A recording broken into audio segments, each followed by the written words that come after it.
few months back, got a phone call from Doug from Arrowhead magazine asking if we'd be interested in doing a review of the pack rack by Knight and Hale, rattling imitation antlers. Danny and I have already used the Magnum pack rack for quite a few years, and so we've got a lot of experience with this, but this year we're also going to be trialling the standard pack rack, which is a little bit more compact in size. I'll show you a couple of the variations between the two. So the basic idea with them is to basically give it a pretty hard crack, like two bucks hitting each other for the first time, and then go through a series of rattles and pushes.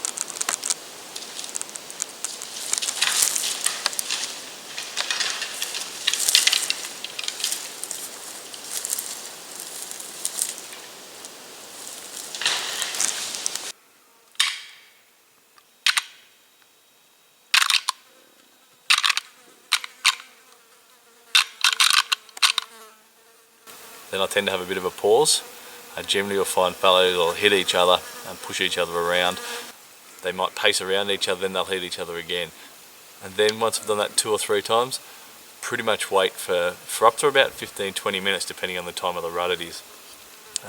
We tend to find that you'll quite often get a lot of spikers will run in, or younger bucks, but the larger bucks, what they might do is they might hear that, and then over the next sort of 10 minutes or so they'll keep checking their scrapes, but they might just change their direction to where you are. The other one is the Magnum pack rack.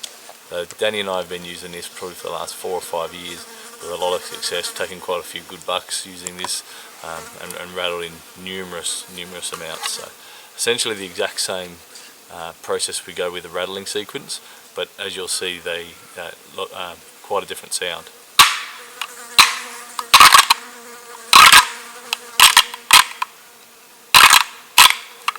One of the other features of both pack racks is they've got a cup over the back, and you can essentially cover those up to change the tone.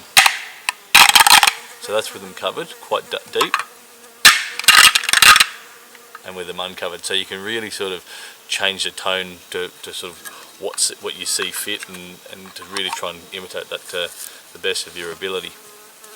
Over the last few years of rattling, one of the things Danny and I have discovered by default more than anything else is that it's key to try and rattle off a scrape.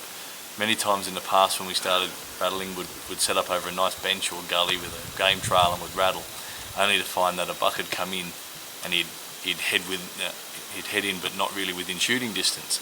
Then we'd walk over to find out where he went, and he'd gone straight to a scrape.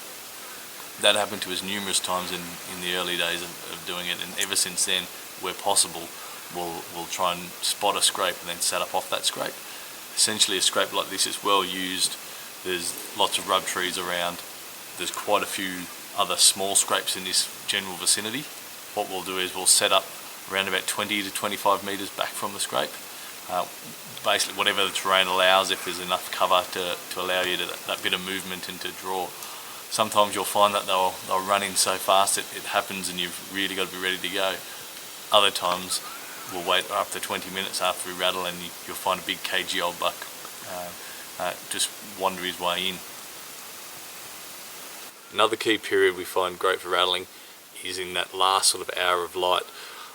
Our sort of theory is that you'll get a lot of bucks that have gone and bedded up for the day. They might not have those themselves. They get up and start moving around and they're on the prowl.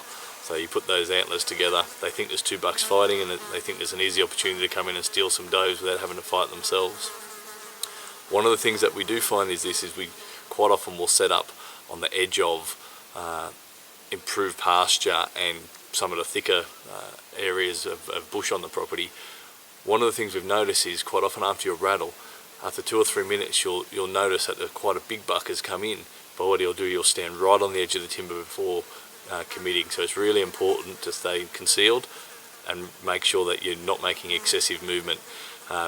Some of those spikers and younger bucks they'll run flat out in, not a care in the world, but those big guys are a bit smarter than that, and many times we've seen an antler and just waited.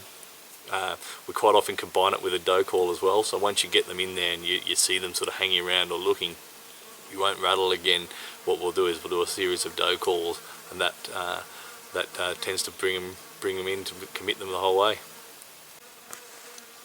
A couple of things we've found over the years of rattling is the rattling techniques change from the start of the rut through to the main core part of the rut.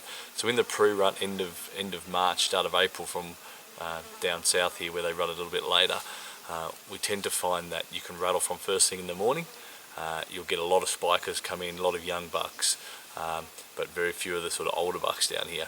As you sort of move into the main part of the rut, we tend to find you'll get a lot more mature bucks come in. We have even rattled a few times and pulled mature bucks off their does.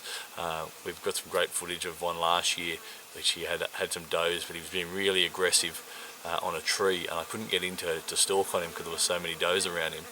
But we were pretty aggressive with a rattle, and we actually pulled him off, and he came in, and I had a shot. Unfortunately I missed him on that particular buck. But that's generally an exception rather than a rule, with the ones they're actually croaking and carrying on.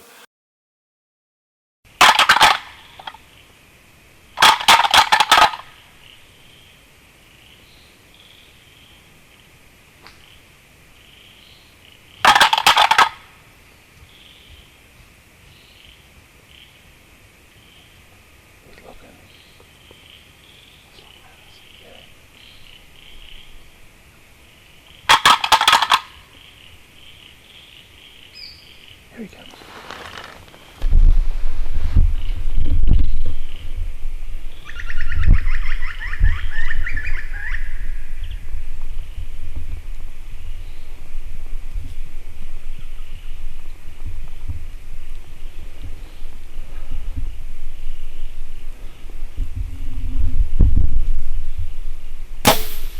One of the techniques we do find once you hit the main rut is in the morning when they're going pretty hard. You generally will find that they're harder to rattle, but from about 10 o'clock in the morning through till mid-afternoon, if you're out in the bush, particularly in the thicker parts of the bush, we'll set up and we'll rattle off a scrape.